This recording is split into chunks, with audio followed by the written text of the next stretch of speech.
സാറേ, പാശ്ചാത്യ ശക്തികളെ മുന്നിൽ നിർത്തി റഷ്യയെ ആക്രമിക്കാൻ വന്നാൽ ഇനി ഒന്നും നോക്കത്തില്ല, മുന്നും പിന്നും നോക്കാനില്ല. അദ്ദേഹം പലതവണ മുന്നറിയിപ്പ് നൽകിയതാണ് വ്ളാഡിമിർ പുടിൻ. പക്ഷേ ഇത് അന്തിമമായി അദ്ദേഹം പറയുന്നു, സുരക്ഷാ കൗൺസിൽ യോഗത്തിന് ശേഷം അദ്ദേഹം പറയുന്നു, ഞങ്ങൾ ആണവ ആയുധം പ്രയോഗിക്കും, അതിനി യാതൊരു മാറ്റവുമില്ല. കാരണം ഈ മിസൈൽ ആക്രമണം, യുക്രൈൻ്റെ വ്യാപകമായ മിസൈൽ ആക്രമണം ഉണ്ടായി. അതിനുശേഷമാണ് അദ്ദേഹം പറയുന്നത് ബ്രിട്ടനും അമേരിക്കയുമാണ് അതിൻ്റെ പിന്നിൽ എന്ന് പറഞ്ഞുകൊണ്ട് അദ്ദേഹം പറയുകയാണ്, ഇനി ഞങ്ങളെ ആക്രമിച്ചാൽ ആണവ ആയുധം പ്രയോഗിക്കാൻ മടിക്കില്ല. നമ്മൾ നേരത്തെ ചർച്ച ചെയ്തിട്ടുള്ളതാണ് പലതവണയായിട്ട്. പക്ഷേ അദ്ദേഹം അതിപ്പോൾ കൃത്യമായി പറയുന്നു. സംഭവം ഭീരുത്വമാണ്. ആണവായുധം ഉണ്ടെന്ന് വിചാരിച്ചാൽ ഉപയോഗിക്കുന്ന ഭീരുത്വമാണ്. പിന്നെ കൺവെൻഷണൽ വാർഫെയർ ആണ് ലോകത്ത് എല്ലാവരും ചെയ്തുകൊണ്ടിരിക്കുന്നത്. അതിൽ അമേരിക്ക മാത്രമാണ് 2ാം ലോക മഹായുദ്ധത്തിന് സമയത്ത് ഈ ആറ്റം ബോംബ് ഉപയോഗിച്ചത്. ആളുകളെ കയ്യിൽ ഈ സാധനം, സോവിയറ്റ് റഷ്യയുടെ അമേരിക്കയുടെ കയ്യിൽ ഈ സാധനം ഇല്ലായിട്ടല്ല, അവരത് ഉപയോഗിച്ചിട്ടില്ല. അത് ഉപയോഗിക്കുന്ന ഘട്ടം വരുന്ന സമയത്ത് ഒരു യുദ്ധം നിർത്തിവെച്ചിട്ടുണ്ട്. കാര്യം ഇത് കൈവിട്ട് ഉള്ളൊരു കളിയാണ്. ഒരു എലിമെൻറ്റിനെ 2ആക്കി മാറ്റുമ്പോൾ ആ പ്രദേശത്തുള്ള മൊത്തം കെമിക്കൽ കോമ്പിനേഷനിലും അതുപോലെ ന്യൂക്ലിയർ കോമ്പിനേഷനിലും ഡിഫറൻസ് വരികയാണ്. ജീവജാലങ്ങളിൽ മ്യൂട്ടേഷൻ സംഭവിക്കും. വിചിത്രമായ ജീവജാലങ്ങളുണ്ടാവും. തലമുറകളോളം ഇതിൻ്റെ പ്രശ്നങ്ങൾ വേട്ടയാടും. അവസാനം ഈ 4 ബോംബുകൾ ഭൂമി ജീവിക്കാൻ പറ്റാത്ത ഗ്രഹമായി മാറും.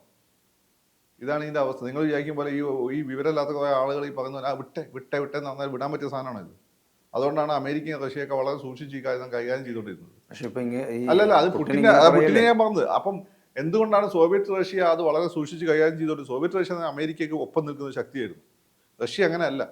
റഷ്യയുടെ കയ്യിലുള്ളത് ഔട്ട്ഡേറ്റഡ് ആയിട്ടുള്ള വെപ്പൺസ് ആണ്. ആകപ്പാട് അവർ മിസൈൽ ടെക്നോളജി, അങ്ങനെ 1-2 കാര്യങ്ങളാണ് അവർ അമേരിക്കനെ കാട്ടും മുന്നിട്ട് നിൽക്കുന്നുള്ളൂ. അന്തർവാഹിനികളുടെ എണ്ണത്തിൽ ഒരെണ്ണം അവർ കൂടുതലാണ്. പക്ഷെ പലതും ഔട്ട്ഡേറ്റഡ് ആണ്. അമേരിക്കയുടെ എല്ലാം പുതിയ ഫ്ലീറ്റാണ്, ഇവരതൊക്കെ പഴയ ഫ്ലീറ്റാണ്. സോവിയറ്റ് കാലഘട്ടത്തെ ഫ്ലീറ്റ് കൊണ്ടാണ് നടത്തും. അപ്പം സ്ട്രൈക്കിംഗ് പവർ അമേരിക്കയ്ക്കാണ് കൂടുതൽ. ഇവരെ ഇരട്ടി സ്ട്രൈക്കിംഗ് പവർ ഉണ്ട് അമേരിക്കയ്ക്ക്. പിന്നെ ഗ്ലോബൽ ഡോമിനൻസ് ഉണ്ട് അമേരിക്കയ്ക്ക്. അപ്പം ആ ഒരു ഘട്ടത്തിൽ ഇവർ ശരിക്കും ബാക്ക് ഫൂട്ടിലാണ്. അപ്പം ബാക്ക് ഫൂട്ടിലായിരിക്കുന്ന സമയത്ത് ഇവർക്ക് ലിമിറ്റഡ് വാറാണ് അവർക്ക് ഉദ്ദേശിച്ചത്. ആ ലിമിറ്റഡ് വാർ ലക്ഷ്യത്തിൽ എത്തിക്കാൻ പറ്റുന്നില്ല. പറ്റാതിരിക്കാൻ കാരണം ഈ നാറ്റോ കൊടുക്കുന്ന സഹായമാണ്. ഇങ്ങനെ തുടർന്ന് ഞങ്ങൾ ഉക്രൈനിൽ ബോംബിടും അല്ലെങ്കിൽ അമേരിക്കയിൽ ബോംബിടും എന്ന് പറയുമ്പോൾ ഇതിൻ്റെ ഈ മറ്റവരുടെ കയ്യിൽ നിന്ന് മാങ്ങ വയ്ക്കാൻ പോകും, തിരിച്ചടി ഉണ്ടാവും. അപ്പൊ എന്ത് സംഭവിക്കും? യുദ്ധത്തിലേക്ക് പോകും. ന്യൂക്ലിയർ വാർഫെയർ ലോക യുദ്ധത്തിലേക്ക് എന്ത് സംഭവിക്കും? എന്റെ അവസാനം ലോകത്ത് എല്ലാവരും നമ്മളൊക്കെ ഭസ്മായിട്ട് പോകും. ആരിടപെട്ടാലും ഇവര് രണ്ടുപേരും നമ്മളിപ്പം ഇസ്രായേൽ വിഷയത്തിൽ നമുക്ക് ഒരു പ്രതിസന്ധി ഇപ്പം അതല്ലേ. ഇസ്രായേൽ വിഷയത്തിൽ അവർ ഗ്രേറ്റർ ഇസ്രായേൽ എന്നുള്ള സംഭവത്തിലേക്ക് പോകുന്നതാണ് നമ്മളെ പ്രതിസന്ധി. അല്ല, അവർ പാലസ്തീൻ പിടിച്ചെടുത്താലും നമുക്ക് സാധിക്കുന്ന കാര്യമില്ല. ഗ്രേറ്റർ ഇസ്രായേലിലേക്ക് പോകുമ്പോൾ മൊത്തം പ്രശ്നമായി മാറും. അതുപോലെ തന്നെയാണ് ഇവിടെയും പ്രശ്നം.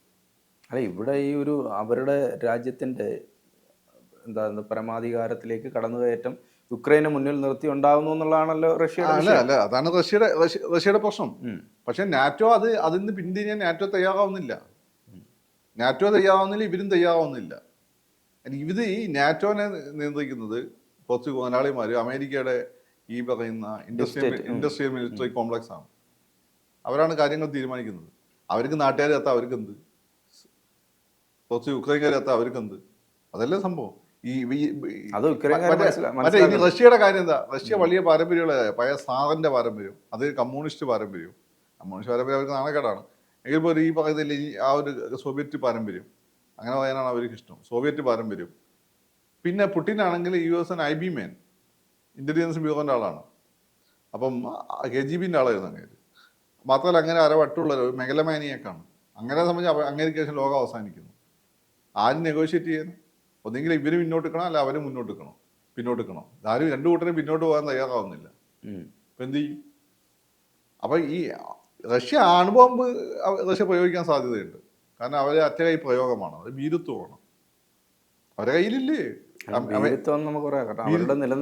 അവരെ നിലനിൽപ്പ് എന്ന് വെച്ചാൽ ആറ്റം ബോംബ് ഉപയോഗിച്ചിട്ട് യുദ്ധം തീർക്കുന്ന ഭീരുത്വമാണ്. അമേരിക്ക ഹിരോഷിമയെ കാണിച്ച ഭീരുത്വമാണ്. ഭീരുത്വമല്ല, അത് ശക്തി പ്രകടനമാണ്. ഇത് വിരട്ടലാണെങ്കിലോ? അല്ല, ഏത് പറച്ചിൽ വിരട്ടലാണ്, പക്ഷെ അത് ഉപയോഗിക്കുന്ന ഭീരുത്വമാണ്. കൺവെൻഷണൽ വാർഫെയറിൽ നിങ്ങൾ പിടിച്ചെടുക്കാൻ പറ്റാത്തതുകൊണ്ടാണ്. എന്തോ അമേരിക്കൻ്റെ കയ്യിലെന്താ? ഇവരെ മൊത്തം ഭസ്മാക്കള സാധനം അമേരിക്കയുടെ കയ്യിലുണ്ട്, ന്യൂക്ലിയർ വെപ്പൺസ്. അമേരിക്ക പലതും പുറത്ത് കാണിച്ചിട്ടില്ല. ഇനിയിപ്പോൾ ഈ ന്യൂക്ലിയർ വാർഫെയറിനെ ഇമ്പാക്റ്റ് കുറയ്ക്കാനുള്ള എന്തെങ്കിലും സാധനം അവർ കണ്ടുപിടിച്ചിട്ടുണ്ടോ എന്ന് നമുക്കറിയില്ല. അവരെല്ലാം ഒന്നും പുറത്തു വിടില്ല. അമേരിക്കയും ബ്രിട്ടനുമാണ് ഇതിന്റെ പിന്നിൽ നിന്നാണ് പുടിൻ പറയുന്നത്. അമേരിക്കയും ബ്രിട്ടനാണ് ഇതിന്റെ പിന്നിൽ. ബേസിക്കലി അപ്പോൾ അതാണ് അമേരിക്ക അദ്ദേഹത്തെ ഇപ്പോൾ ചൊടിപ്പിച്ചിരിക്കുന്നത്. ചൊടിപ്പിച്ചിരിക്കുന്നത് ശരിയാണ്, അതൊക്കെ ശരിയാണ്. അതിലൊന്നും നമ്മൾ പുട്ടിനെതിരൊന്നല്ല. റിംഗ് ഓഫ് ഫയർ റഷ്യക്കെതിരെ ഉണ്ടാവുകയാണ്. ഈ ആണവ സാധനം എടുത്ത് ഉപയോഗിക്കാൻ അറിയുന്നുണ്ടല്ലോ, അതിനുമാതിരി കുട്ടിക്കളിയാണ്. അത് കുട്ടിക്കളിയല്ല അത് സാധനം. നിങ്ങൾക്ക് ആർക്കും അതിൻ്റെ ഒരു സീരിയസ്നെസ് ഇപ്പോഴും മനസ്സിലായി. ഹിരോഷിമേൻ്റെ പോയ ഫോട്ടോസൊക്കെ എടുത്ത് നോക്കിയാൽ മതി. അതിൻ്റെ ഒരു 10 കിലോമീറ്റർ വിസിനിറ്റിയുടെ ആളുകളെ തൊലിയൊക്കെ ചൂടുകൊണ്ട് ഇങ്ങനെ ഉരുകുകയാണ്. ഉരുകിയിട്ട് ആ ഒരു അവസ്ഥയിൽ രക്ഷപ്പെടാൻ വേണ്ടി കടലിൽ ചാടും, കടൽ തിളക്കുകയാണ്. മനസ്സിലായോ? മരിച്ചവർ ഭാഗ്യവാന്മാരാണ്. ഇതാണ് അതിന്റെ ദുരിതം അനുഭവിച്ചുകൊണ്ടിരിക്കുക. അപ്പൊ ഈ ന്യൂക്ലിയർ വാർഫെയർ നമുക്ക് ഇവിടെ ചർച്ച ചെയ്യാം. ന്യൂക്ലിയർ വാർഫെയർ 4 ആൾ കാണുകയും ചെയ്യാം, ഭയങ്കര സംഭവം. അങ്ങനെയുള്ള യുദ്ധം അനുഭവിച്ചിട്ടില്ലല്ലോ. അനുഭവിച്ചിട്ട് നമ്മൾ വലിയ യുദ്ധങ്ങളൊന്നും അനുഭവിച്ചിട്ടില്ല. അത് നമ്മൾ ഈ എന്തുകൊണ്ടാണ് ഈ ലോക സാഹിത്യത്തിന്റെ നിലവാരത്തിനനുസരിച്ച് ഇന്ത്യയിൽ നിന്ന് വലിയ സാഹിത്യം ഉണ്ടാകാത്തതെന്ന് ചോദിച്ചപ്പോൾ ഒരു തവണ പറഞ്ഞത്, അതായത് ഇന്ത്യക്കാരും ഇത്തരത്തിലുള്ള യുദ്ധങ്ങൾ നേരിട്ട് കാണുകയോ അനുഭവിക്കുകയോ ചെയ്തിട്ടില്ല. യൂറോപ്യൻസ് പാശ്ചാത്യരും അത്തരം യുദ്ധങ്ങളുടെ ഭാഗമായിരുന്നു എന്നൊരു സാഹിത്യം. അവർ നിരന്തരം യുദ്ധങ്ങൾ ഉണ്ടാകുന്ന റിസോഴ്സസ് ഇല്ലാത്തതുകൊണ്ടാണ്. നമുക്ക് ആ പ്രശ്നം ഇല്ലായിരുന്നു. നമുക്ക് ഇഷ്ടംപോലെ റിസോഴ്സ്, യുദ്ധം ചെയ്യേണ്ട ആവശ്യമില്ല. മാത്രമല്ല ഇവരിപ്പം കടന്നുപോയ ആ അവസ്ഥയിൽ നമ്മൾ യുഗാന്തരങ്ങൾ നൂറ്റാണ്ടുകൾക്ക് മുമ്പ് കടന്നുപോയിട്ടുണ്ട്. അതാണ് മഹാഭാരതത്തിൽ പറയുന്ന യുദ്ധം. അന്നത്തെ സ്കെയിൽ അനുസരിച്ചിട്ട് മഹാഭാരതത്തിൽ പറയുന്നത് എല്ലാം ഒന്നും ചരിത്രമൊന്നുമല്ല. പക്ഷെ അങ്ങനെയുള്ള യുദ്ധം, ദശരാജ യുദ്ധം എന്ന് പറഞ്ഞൊരു യുദ്ധം ഋഗ്വേദ കാലഘട്ടത്തിൽ ഉണ്ടായിട്ടുണ്ട്. അത് ചരിത്രമാണ്. അതിൽ അന്നുള്ള എല്ലാ ട്രൈബ്സും പങ്കെടുത്തിട്ടുണ്ട്. അപ്പോൾ ഇത്തരം യുദ്ധങ്ങൾ ഉണ്ടാക്കി ഇമ്പാക്റ്റിലൂടെ കടന്നുപോയ ജനതയാണ് നമ്മൾ അന്നേ. അത് നമ്മൾ ഫിലോസഫിക്കലാക്കി മാറ്റി. ആ ഫിലോസഫിയാണ് നമ്മളെ വളരെ എന്താ പറയുക, മൃദുഭാഷികളും അതുപോലെ തന്നെ വളരെ സമാധാനപ്രിയരായ ജനവിഭാഗമായി മാറ്റിയത്. സായിബ് അന്ന് കാട്ടിൽ ഈ പറയുന്ന ഹണ്ടർ ആൻഡ് ഗാദർ, അതായത് ഗുഹാമനുഷ്യനായി ജീവിക്കുന്ന സമയമാണ്. ആ സമയത്ത് നമുക്കിവിടെ വലിയ സിവിലൈസേഷൻ ഉണ്ട്. നമ്മളിതിലൂടെ കടന്നു പോയതുകൊണ്ടാണ് നമുക്ക് അന്ന് രാമായണ മഹാഭാരതം പോലെ വല്ല മഹത്തായ കൃതികൾ എഴുതാൻ പറ്റിയത്.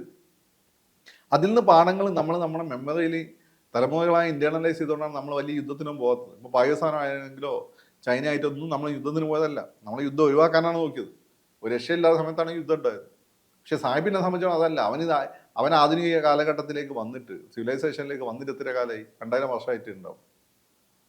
റോമോട് കൂടിയിട്ടാണ് ഇവനൊക്കെ തുടങ്ങുന്നത്, അല്ലെങ്കിൽ ഗ്രീക്കോട് കൂടി. നമ്മൾ അതിൻ്റെ മുമ്പേ ഒരു അതിൻ്റെ ഒരു 3000 വർഷം മുമ്പ് വലിയ സിവിലൈസേഷൻ ഉള്ള സ്ഥലമാണ് നമ്മൾ. അപ്പോൾ ഇന്ന് ആധുനിക സാഹിത്യത്തിൽ എന്തുകൊണ്ട് അത്രയും കൃതികൾ ഉണ്ടാവുന്നില്ലെന്ന് വെച്ചാൽ നിങ്ങൾ പറഞ്ഞത് ശരിയായിരിക്കും. അത്തരം യുദ്ധങ്ങളൊന്നും ഇപ്പോൾ ഉണ്ടാവുന്നില്ല. ഞാൻ പറഞ്ഞ അതിൻ്റെ ഒരു പോയിന്റ്. കാരണം അത്തരം അപ്പോൾ നമ്മളെ സംബന്ധിച്ച് നമുക്ക് ഇവിടുന്നിട്ട് യുദ്ധം എന്നൊക്കെ പറയുന്നത് ഒരു രസകരമായ കാര്യമായിട്ട് നമ്മൾ തോന്നുന്നതുകൊണ്ടാണ്, നേരിട്ട് അനുഭവിക്കാത്തതുകൊണ്ടാണ്. പക്ഷേ ഇത് രാമായണ മഹാഭാരതമൊക്കെ ഇത് വായിക്കാത്ത ആളുകളായതുകൊണ്ടാണ്. നിങ്ങൾ ഈ മഹാഭാരത യുദ്ധം പാണ്ഡവർ ജയിച്ച് ഭയങ്കര ആഹ്ലാദപ്പെടണമായിരുന്നു. അല്ലെങ്കിൽ രാമൻ ലങ്കയിൽ പോയിട്ട് ജയിച്ചു വന്ന് രാമൻ്റെ ജീവിതം ഭയങ്കര സംഭവമായിരുന്നു. അതൊന്നും ആയിരുന്നില്ല. രാമൻ ഭാര്യനെ പിരിഞ്ഞ് വളരെ ദുഃഖിതനായി ജീവിച്ച ഒരാളാണ് രാമൻ. അങ്ങനെ ഭാര്യ ഒരു പണ്ടത്തെ ഈ യുദ്ധമായിട്ട് ബന്ധപ്പെട്ട, യുദ്ധത്തിന് കാരണമായ വിഷയമായി ബന്ധപ്പെട്ട ഒരു അപഖ്യാതിയാണ് ഭാര്യയെ രാമൻ ഉപേക്ഷിപ്പിക്കേണ്ട ഒരു അവസ്ഥയിലേക്ക് പോയത്. മഹാഭാരതം നിങ്ങൾ നോക്കൂ, എല്ലാം കിട്ടിയിട്ട് ഒന്നും കിട്ടാത്ത അവസ്ഥയിലായിരുന്നു. യുദ്ധം കഴിഞ്ഞതോടുകൂടി പാണ്ഡവരുടെ മക്കൾ മൊത്തം മരിച്ചു. 2, അവിടെ ഒരു അശ്വമേധം യാഗം നടത്താൻ നോക്കിയിട്ട് സ്വത്തില്ല, അവസാനം ഭയ നിധി കുഴിച്ചെടുത്താണ്. 3-ാമത്തെ എല്ലാം ഉപേക്ഷിച്ച് ഇവർ യാത്രയ്ക്ക് പോവുകയാണ്. സത്യത്തിൽ മഹാഭാരതം ഒരു ശുഭപര്യാവസി വലിയ വ്യവസായി അല്ല, എന്താ പറയുക, ഹാപ്പി എൻഡിങ് അല്ല. അതുപോലെ തന്നെ നിങ്ങൾ രാമന്റെ സൈഡ് നോക്കിയ രാമായണം അങ്ങനെയല്ല.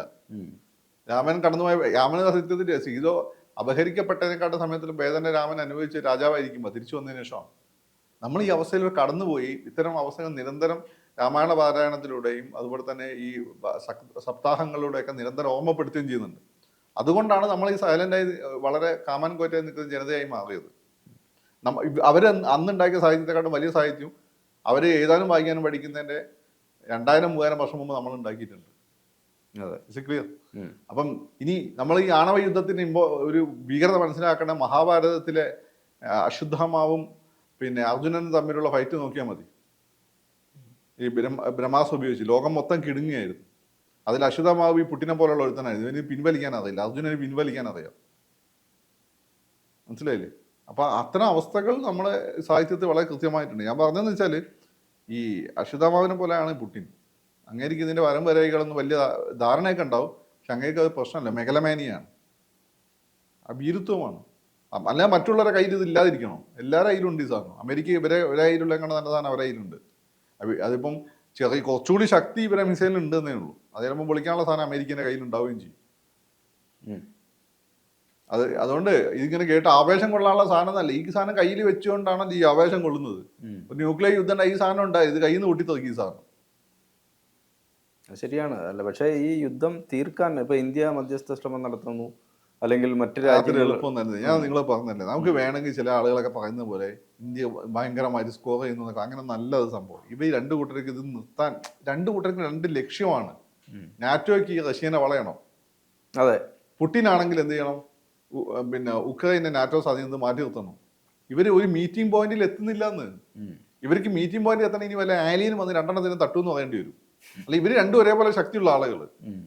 ഇവർ രണ്ടുപേരും പിന്നെ എന്താവുന്നില്ല, മാറാൻ തയ്യാറാവുന്നില്ല. അതിൻ്റെ ഇടയ്ക്ക് നമ്മളെപ്പോലെ അവരെ വേഷം ദുർബലരാണ് നമ്മളെ അവർക്ക് ബഹുമാനമൊക്കെ ഉണ്ട്. പക്ഷെ നമ്മളെ വാക്ക് അവർ അതുകൊണ്ട് കേൾക്കണമെന്നില്ല. അവരെക്കാട്ട് ശക്തമായി ചെവിക്ക് പിടിച്ചാലേ കേൾക്കുള്ളൂ. അങ്ങനെ വല്ല ഇനി പല ഏലിയൻ വരേണ്ടി വരും ഈ സംഭവം നിർത്തണമെങ്കിൽ. നിങ്ങൾ നോക്കി, ഇത് ഈ രീതിയിൽ പോവുകയാണ് ഉണ്ടല്ലോ. നമ്മളൊന്നും അധികകാലം ഇങ്ങനെ ഇരുന്ന് സംസാരിക്കുകയല്ല. അതിന് മുമ്പ് ലോകയുദ്ധത്തിലേക്ക് പോയാൽ എന്ത് സംഭവിക്കും? പിന്നെ കമ്മ്യൂണിക്കേഷൻ്റെ സാറ്റലൈറ്റ് ഒക്കെ തകർത്ത് കളയും. പിന്നെ വല്ലതും നടക്കുമോ?